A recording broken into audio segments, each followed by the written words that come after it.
Hello, I don't know if everyone's back.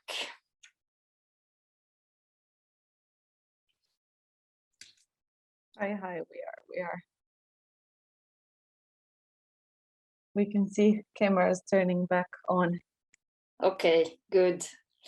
Thanks again, Jean-Baptiste. Really, really interesting topic to look at and to touch on. And we're going to continue actually now more in the shape of a conversation, debate, question and answers. I mean, there's no closed format for this. And the idea for this session, which is going to last approximately until 11:20, is to look at what incentives we need to create to ensure sustainability with the business and the ocean. So I'd like to start with maybe a bit of a provoking question, Jean-Baptiste. Why would the industry care or bother to engage towards sustainability? It's all out there, it's free, so why would they care?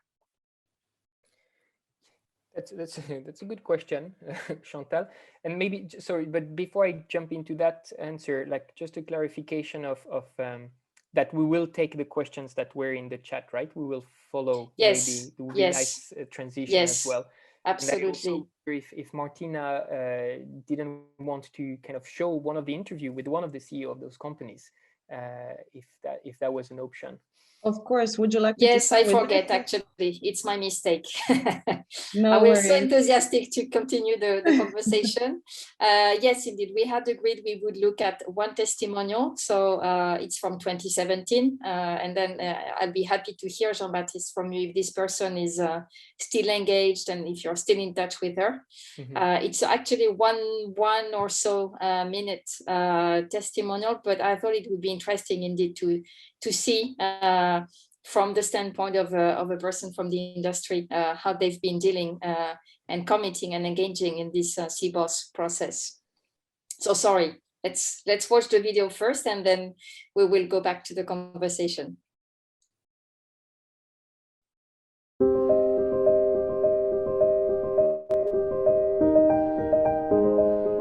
I think the Cbos Initiative is very important because it brings together the biggest voices in the seafood industry. And when you have that combined voice, you can really make significant changes to the industry, to the environment, and to the people who rely on the seafood industry, both for food and for employment. The most pressing issues are traceability, so full traceability of seafood products from catch to consumption, and that goes across wild caught and aquaculture. The status of the stocks when we're looking at wild capture fisheries and making sure that we maintain that status at a sustainable level, and human rights, I think, is also of vital importance, that we make sure people working in the seafood industry do so safely and legally.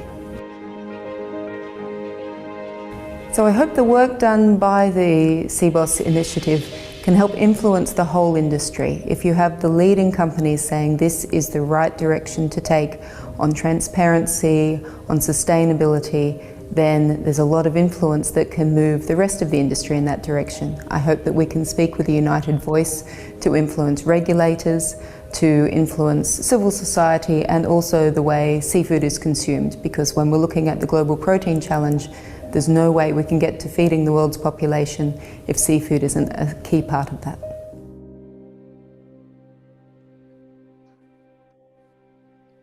So I forgot where she's from, but can you tell us a few words about the engagement of this company, and if they are still actually working together with you? Yes, they are absolutely. So I mean, that's one thing we can mention about Cbos is that so far, and knock on wood, we haven't lost anyone. We've only gained more people.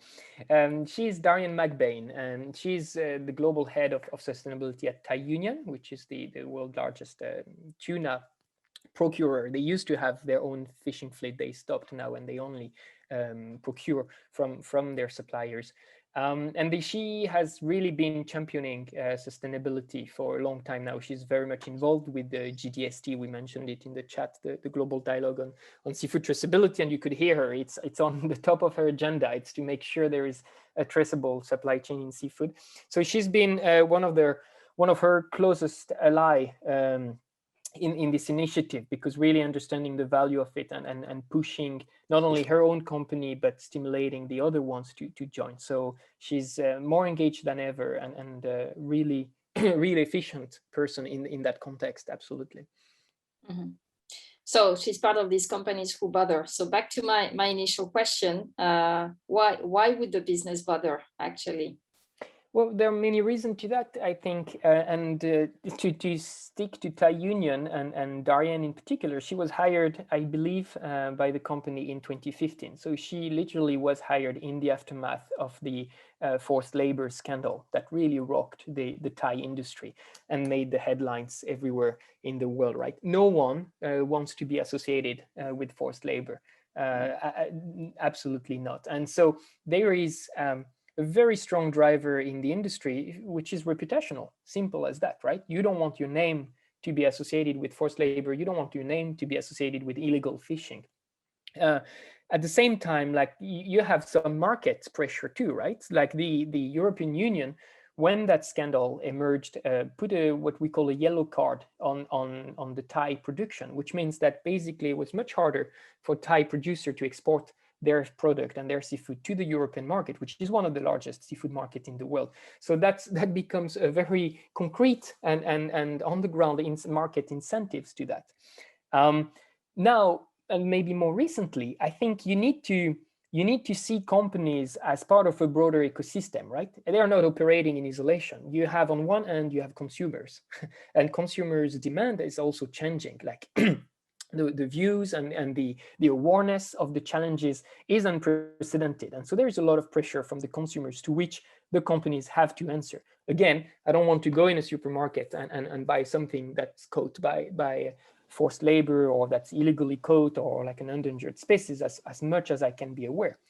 But the pressure also comes from the other angle, which is the financiers to those companies, right? We're seeing, especially in relation to climate, but hopefully increasingly with other environmental challenges than climate, like a big awareness of the financial sector with increasingly financial actors saying, well, we're not really going to give you a loan or we're not really going to finance your operation unless you can prove, that your supply chain is transparent, unless you can commit to a reduction of your environmental impact. What we're seeing a lot is what's called sustainability-linked loans. So it's an emerging mechanisms when a bank gives a loan to a company, you naturally have an interest rate, right? What's happening now is that you're coupling that interest rate onto the environmental performance of the company. So the better the company performs from an environmental perspective, the lower the interest rate, which again, it's not out of altruism, but that becomes a very strong financial incentives for companies to engage and do things better. The final point, there would be other, but maybe to keep it short, the final point is that, especially in seafood, I think, because it could be different in oil and gas, for instance, where it's non-renewable, right? But seafood is a renewable resource. It's kind of the magic of it. It's like if you do things right, you can actually have both, sustainable concept production and have a sustainable business as well. And a lot of those companies are aware of that. And so we didn't come and we didn't really tell them anything they didn't knew about the state of the ocean, right? They have seen it. So some of those companies are over than 100 years old. So they really have the legacy of seeing what it used to be fishing 50 years ago compared to what it is now.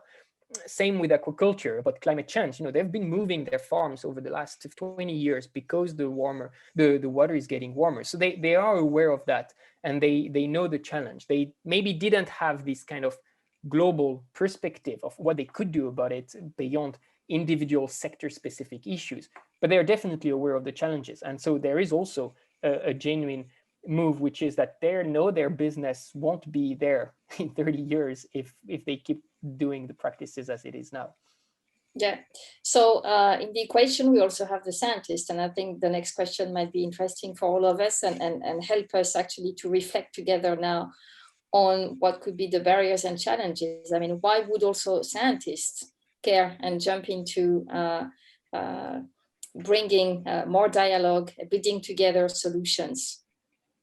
Yeah, it's a really good point. I just saw a question though, sorry, because it's so relevant, by Marta bringing up the policymakers, which I plainly forget when I talked about consumers and financiers. I wanted to go back, but then I moved to something else. Of course, the policymakers, right? It's an excellent point that is being made there. It's again, it's not just the companies out of altruism. It's not just the consumer pressure. It's not even just the financiers, but there is a regulatory framework.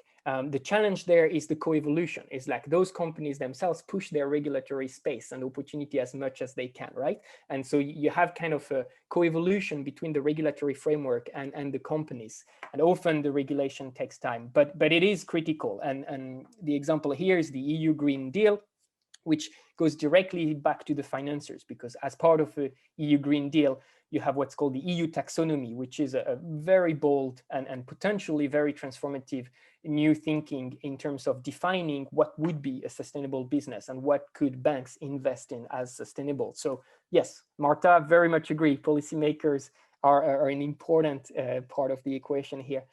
When it comes to scientists, Chantal, I think we touched upon it, and there was a comment earlier in the chat as well. I think going back to the discussion on day one about advocacy, right? It's like, what do you do? I mean, some scientists, and when we need them, are really good in the lab and like producing like just basic science, basic in the sense. Not that it's easy. But even data, I mean, in the Mediterranean, we clearly see there's a huge lack of data to be able to understand what's going on. And so we need that, and we need that, and we need the whole range of science. And it's totally fine for scientists not to engage and not to feel comfortable engage with industry. If anything, not everyone has to.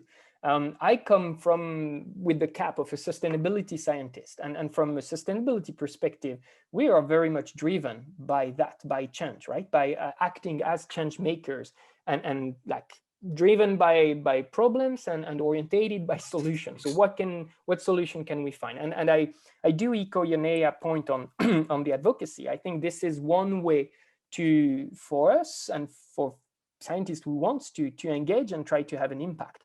I think a very prominent marine scientist, Professor Jane Lubchenco, really like over 20 years ago already wrote a paper about the social license to operate for scientists, right? And pushing scientists to engage with society beyond kind of their own world and to have to make a change. The other angle to that is what we discussed already, so I'll be very short there. Is to not let the industry set up the agenda. And to me, that is absolutely critical.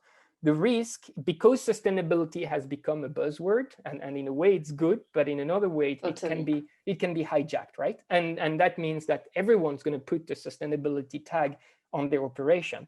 And it's somehow more important than ever that this is evidence-based, and so that we have the data and we have the knowledge to define the problems. Finally, maybe that's a point I missed. Are there scientists in the Cbos Initiative, or is it just business people gathering? No, so the members, no, it's always with scientists. So the members, we only talk about member companies because it's an industry-driven, it's ought to be an industry-driven initiative by the companies, but the dialogues are only with scientists. There's no dialogue from outside. Yeah, from the it's absolutely from the outside of the companies. Mm-hmm. So it is really what you would define as a co-production initiative. So it's mm-hmm. this idea of co-design, and that's good because that was the final point I just wanted to make for why scientists engage. Is because we don't have all the answers, right? And it's the same way as you have a rich literature about the importance of traditional knowledge and like local communities and engaging those actors too, because there's so much that's out of the traditional academic knowledge sphere. And somehow you can take that thinking and apply it to the industry as well, right? The industry has a very on the ground knowledge of the issues that we might not have when we come in. And so there is ultimately a co-learning experience there. So we learn from the companies and they learn from us. And that's really the ambition, I think, of the initiative. So it's always scientists and business. Really great. I see Tanya is raising her hand. Tanya? Yes, quickly. Thank you, Jean-Baptiste, as usual, very interesting. So my point is, where do you think that the scientists somehow part of the role stops. So what is the level of influence finally in this type of common co-design? Where does it limit itself? I guess we already know that economy is a little bit biased, especially if it's really heavily driven by the industry in terms of the goals to reach. So where do you think, as a scientist, I mean, engaged directly in these discussions, you have limitations in terms of influencing? No, where is the limit of influencing the goals that big industries want to reach? Well, it's not so much influencing the goals, because that we have a lot of influence, and the proof of that is what they committed to. Where our influence stops is in realizing those goals, because at the end of the day, that will be the company operation and company governance, and we're not in the boardroom, and we have no sanctioning mechanisms if not to pull out of the initiative and say, well, we tried and we failed. And so that's very much where I see our influence stopping. We can provide as much science as we can, and we can really try to co-produce roadmap and ambitious goals, and that's what we're doing. At the end of the day, if those are not realized, we can't do anything. We're just one part of the equation, and that's where, again, going back to policymakers, going back to financiers of those companies, like the first thing you hear when you talk with them is that, well, I need to show profits and growth to my shareholders in 4 months. And this 4 month is a big mismatch with the long-term value creation of sustainability thinking, right? So that's where it's not enough to engage with the companies somehow, and you need to engage with the keystone of the keystone, like who is financing those companies, and can those change the incentives for the companies to transform their practices. And again, the example of the sustainability linked loans, which unfortunately are the exceptions rather than the norm. You wish it would be the norm in finance. It's not, we're not there yet, is a really strong step in that direction. Same with the EU taxonomy. Again, like the EU taxonomy defining what is sustainable and not, and where you can put your money in as part of this great new Green New Deal, is really transformative. And what we're doing there is, we don't have an influence per se, but we can really help steer the companies into like realizing those goals. I see Marta also would like to take the floor, and I would like to suggest a maybe slightly different format. Like whoever wants to join the conversation, I mean, feel free, just jump in, and let's have it a bit more dynamic and easygoing. So Marta, and then again, people feel free to take the floor. Yes, thank you, Chantal. So my question to Jean-Baptiste would be much more on the different agendas. I mean, from the meetings that you were showing us, the agenda quite changed, and you have to reshape on the different issues that everyone wanted to bring in the agenda. So did you get the chance, because it's something very curious, to look at all the agendas and how they have changed alongside? Because something that I have experienced with the business is that they tend to put their priority topic not at the top level and not to push it very much, so that then in these negotiations of the agenda, you accept this issue, I accept this other one, and then they just fit it in somehow, and not giving it that much impression that it is their further goal. So I wanted to just see if you have the same feeling. And the same with the bringing scientists on those meetings. How much is your feeling that what they are trying to fit sometimes is just kind of an endorsement of what they are doing? Because having the Stockholm Resilience Centre, a very important center, part of these conversations, etc., seems like you are giving like an okay to what they are doing and endorsing it. So how much there is of it and how much there is of real influence? Thank you. Yeah, that's really interesting, Marta, and maybe I can link it to, because there was a lot of good questions in the chat as well, so I can link it to a question in the chat by Yarneya about the evaluating the ambitious commitments, right, and how much they are feasible, and also how much of a compromise has been made. So I think that links very nicely to your question too, Marta. Sorry. And yes, I mean, this is so. about the agendas, as I said, we started with the kind of the elephants in the room that no one could disagree or push back, right? And we discussed about that already. No one can push back against eliminating IUU fishing. No one can push back against eliminating forced labor.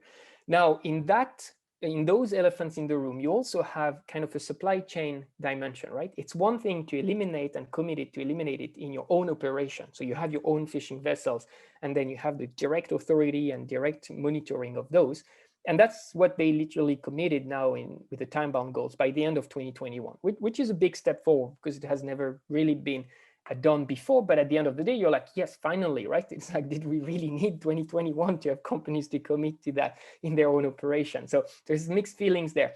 But then you have what's called tier 1, tier 2, and tier 3, which are like the suppliers of those companies. Like there are giant companies, right? Big conglomerate. I said like close to 1,000 subsidiaries, and those subsidiaries themselves have suppliers and so on. And so that's much more challenging in terms of realizing the commitment. So to go back to the question by Yanea, like are the commitment feasible, ambitious enough? I think so. I think they're very ambitious. When you read the commitment, it's like eliminating IUU, eliminating forced labor, reducing antibiotics. That's exactly where we want them to be.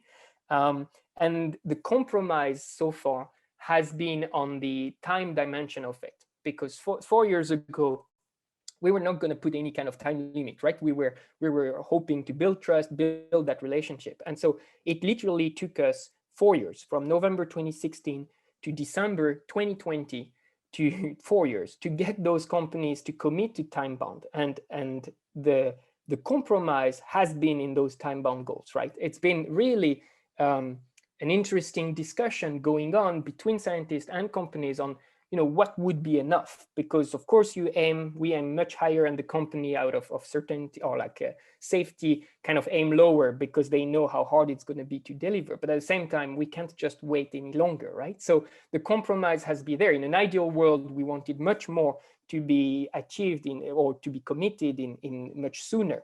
But then you have to lower that and agree that, for instance, I'll forward the different papers, and you can also visit the website because it's all on there. But like now, some of those time-bound goals for the first wave, like by 2021, is to agree. It's not to do it, but it's to agree on the mechanisms to do that by 2025. So it's kind of a stepping stone towards, and that's a direct compromise for us. But we realize if we don't do that, we lose them. And they realize that if they don't do anything, they lose us. So you do have this interesting dynamics, right? Where it has to be built on trust. So yeah, I hope that answers a little bit your question. Tosca, go ahead with your hand raised. Yes, thank you. It was exactly on the time scale, because if you look at other industries, because you were speaking about plastic, for example, if you look about Coca-Cola and the promises they made to reduce the use of single-use plastic or introduce recycling, etc. They have made many promises and they have broken all these promises. Yeah. The problem is when a fish stock collapses, so these are, the problem is, what I mean is that, well, the time issue is sensitive. And so, yeah, how to be aware of these, how to take care of this. And since another question that I have is, this question, thank you. Yeah, I mean, if anyone has the solution, I would welcome it, because I don't. And I think that's something we talked about when it's about taking a risk, right? You do take a risk. And the question is, given they're out there and given they have been influenced and given the practices are not good anyway, what do you do as a systems scientist? Do you sit back and watch and say, well, that's it? Or do you try to engage at the risk of failing? And I think this is, I really like to always frame it from a scientific perspective as an experiment, right? And we're monitoring it, and we're monitoring the process, and we're reporting on it and publishing as a way of kind of as a pilot study, does it work or not? So far, it worked. And at the beginning, it really it went beyond our expectation. And then when it came to become more hard-on with time-bound goals, that was more challenging, and we really had to push them to feel confident. But at the end of the day, we don't know. And I cannot, today, tell you, oh, they're going to deliver on it. The thing is, it's a little bit what we were talking with Barbara earlier as well. Like, the more they gain a public profile, the more they commit, and the more this landscape around them evolve from consumer to financiers to policymakers, the less they have a choice to deliver or not, right? And that's the idea of really going beyond compliance too, and to go into some kind of stewardship, which is beyond just what's required of you, but pushed by all those different levers. If they fail by 2021, that's going to be very interesting, and I can't tell you really what will happen, but that will change the dynamics. There is also a lot of peer pressure within the initiative, because I think, the same way as we talk about the private sector as some kind of an homogeneous entity, but there is a lot of heterogeneity between sectors and between industries. Even within Cbos, companies are at a very different place in the kind of the sustainability journey. If you take some of the Norwegian aquaculture companies that have to deal with a very specific set of issues, but can afford to look much better from a sustainability perspective in terms of traceability and transparency, that would be very different from a Japanese companies that is sourcing from a zillion different suppliers, like hundreds of different species, right? Rather than focusing just on salmon.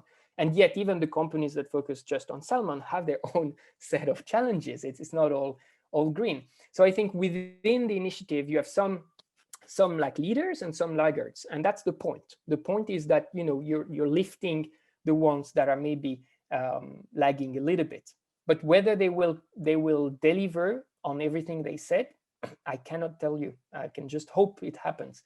But it's a stepwise process. Thank you. You managed to raise your hand virtually. I did raise my hand, and then I couldn't get the mute button to work. It's not one thing, it's another.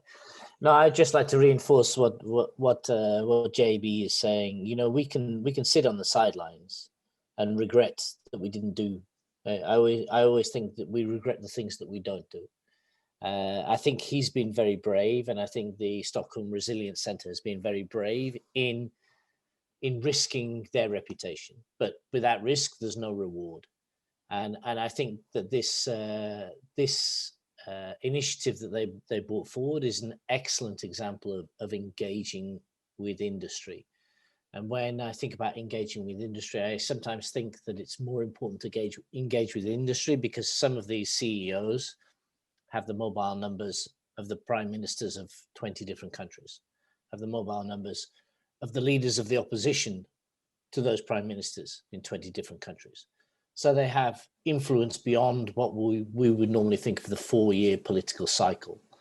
So from that perspective, I always believe that, this is why I say being a science and being an advocate is not always mutually independent. It's sometimes you have to engage and take that risk to have an effect. And I think that's what we're all here to do, is to try and have an effect and make the world a better place. Otherwise we wouldn't be in this meeting, I don't think. Thanks. Thank you, Irne. Go ahead. Yeah, I just wanted to come back to this issue of time, and I guess our impatience, or NGOs' impatience, and scientists' impatience, and a lot of times also citizens' impatience. And I've been thinking that for a lot of, I think you have touched upon this, Jean-Baptiste, our impatience, I think, is also related to how good arguments we get for why the current situation is as it is. So if we know that there is slavery going on and it's been revealed on a massive scale, and you just think, and then they say, well, we need a few more years to sort this out, right?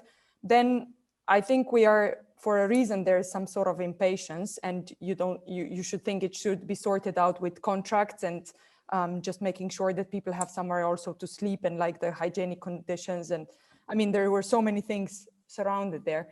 So I wanted to give a reflection on how our impatience is related to the justification of the current situation.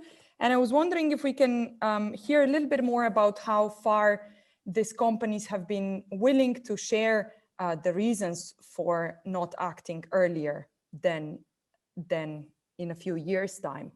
Does it really take so much time for them, or they're just buying the time in, you know, reaping profits in the next few years before the business will have to finally change?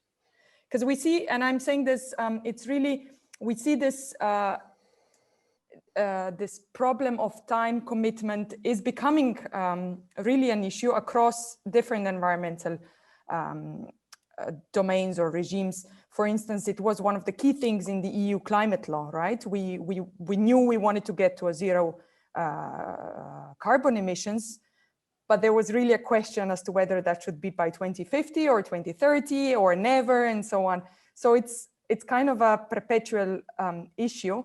And I wonder whether part of our role can also be on pushing for justifying why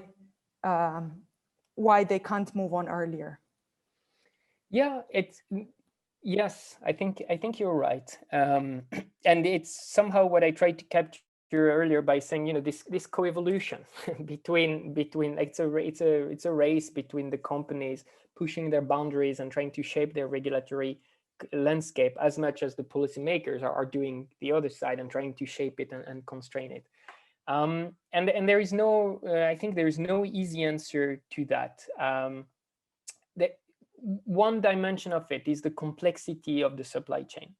We have developed, we as a species on Earth, like a hyper-connected, extremely complex, increasingly homogeneous, and increasingly decoupled in terms of we're missing the feedback, right? We're not getting the consequences of our acts straight in our face. They are displaced temporally or they're displaced spatially in a hyper-connected world. That makes it really hard to act on. So, and my guess is that if you ask specifically the companies, that will be their first answer, which in a way has some ground to it, which is it's extremely hard for them to know exactly which one of the supplier is doing what, right? I agree that theoretically, well, I mean, how hard can it be to make sure there is no forced labor? If you have your own fleet, it's one thing. But if you have like hundreds of companies which themselves have hundreds of companies which themselves have thousands of boats out there, this becomes much, much harder. And that's the, I think this was captured by Darian McBain in her talk, like that's why she put traceability even before talking about human rights, right? Because she sees it as the enabler to get there. So in that sense, there is a challenge of the complexity of the supply chain in seafood, among other, with beneficiary ownership, with vessels and different flags. And so you can start putting in picture, right? It goes beyond the companies. Why do we even have flag of convenience or flag of non-compliance? And which countries allows that? Why do we have tax haven jurisdiction and so on? So I think I like to think in terms of systems. And to me, that's really a systemic issue. It's not just the company, it's not just the policymakers, it's certainly not just the consumer, but it's all those pieces that needs to be moved at once. But it's highly complex and highly globalized. And I think the fact that it's highly globalized makes it much harder to monitor and to enforce somehow. We have 5 minutes left. Yes, maybe we can call Katerina. We haven't heard her the whole day. Katerina, please step in. Thank you. Thank you, JB. I mean, it's always a pleasure to listen to you. I just wanted to make a very small comment, which is based on my experience on the impatience issue, the impatience from scientists. I think you said it and someone else said it the first day or the second day. Scientists, they don't have to go into negotiating policies or dealing with stakeholders. If you are impatient, I would say you shouldn't even try to be a negotiator because it doesn't really help you. Although it's understandable, it will never really help you in achieving even your goals or the common goals. If you're actually a negotiator, you shouldn't have your own goals, but you have some goal which was given to you.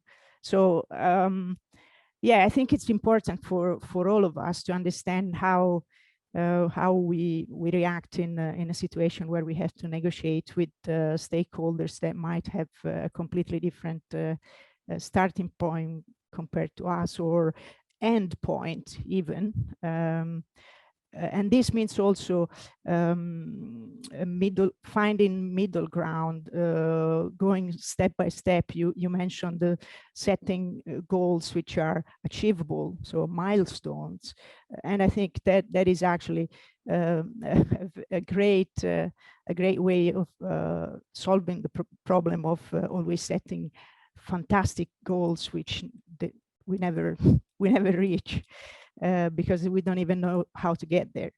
So yeah, that's my experience in a completely different environment, but still highly political and highly conflictual, like the International Whaling Commission. But I would say in the environmental world, there is always a huge conflict between environmentalist people with an environmental background and the rest of the stakeholders. We really have to learn how to talk to each other and how to understand each other. And we are not there yet. Although you are an example, your initiative is an example that actually we are getting there. I mean, there are good initiatives which are trying to actually do it in a concrete way, not just theorizing what we should be doing. So thank you. It was very interesting. Thanks, Katrina. I agree. Lucia? I want, maybe you just answered this question, but I posed a question. If you set strategies to check advancement in their sustainability commitments, I not wonder if you check as a scientist or control what they would achieve, but just interact with them on potential strategies as a group of scientists, not only environmental scientists, but also social scientists. So to set some strategy that may help them to focus on the goals and find a ways to small step by step reach these big goals. Yeah, no, it's a really good question, and absolutely, we like to talk about it as the science for Cbos and the science of Cbos. And the science for Cbos, it's really, like bringing and fueling like a risk maps, like knowledge of the ecosystem, the challenges, and creating science that will be useful for the companies or for the initiative to move on and solve some of the issue. The science of Cbos is really learning lessons from the initiative as such and understanding what's working, what's not working, and monitoring it. So we have those two dimensions, and that's where interdisciplinary teams are really useful, right? Because you just mentioned it, like social science, not only social science and natural sciences, but also different nuances of social sciences or natural sciences are useful to do that. And so we work a lot with accountants and accounting scholars, which have an understanding of how companies operate and kind of monitored and have designed a monitoring framework for the initiative to kind of over time quantifies whether the small goals are achieved or not, conduct interviews with the CEOs or with some operational staff in the company. So there is a parallel research track which really aims at monitoring the initiative, as you said. And I think this can boost a lot the timing and try to frame also this timing, or give a boost at least to their commitment and the achievement of this goal. Yeah, and of course they report on an annual basis too, right? So early on it was kind of informal, it was us asking a kind of a progress report. Now it's becoming more and more formal, and we're hoping that 2021 there will be an annual report, even like now that Cbos is becoming a little bit more institutionalized, that some of those outputs will be formalized, such as an annual report for the initiative that really is transparent about what has been achieved or not, and so on. But it started 4 years ago, right? And so it takes time. Those things really takes time to get there. But thank you. Okay, thank you very, very much. I think we could still keep talking for 4 more hours. unfortunately, time is here to remind us that we cannot keep going. But really, lots of thanks to not only the participants, but Jean-Baptiste also for this really interesting and dynamic interactive session. It's full of hope. I think it's great to see from your experience that things are changing. And I guess it's bringing a little bit of reflection for each of us to understand that, yes, if we each do our part, we may contribute to making finally a difference and get things to work for the better and for more sustainability. So now we will break for 5 minutes, and then we will have our last session of the day and of the training. We will get back to MFC, looking at the questionnaire, the answers that you provided, and having again another panel discussion in the way we can allow MFC to inform national and international policies. So see you in 5 minutes, and enjoy the break. It's short, but still time to enjoy it.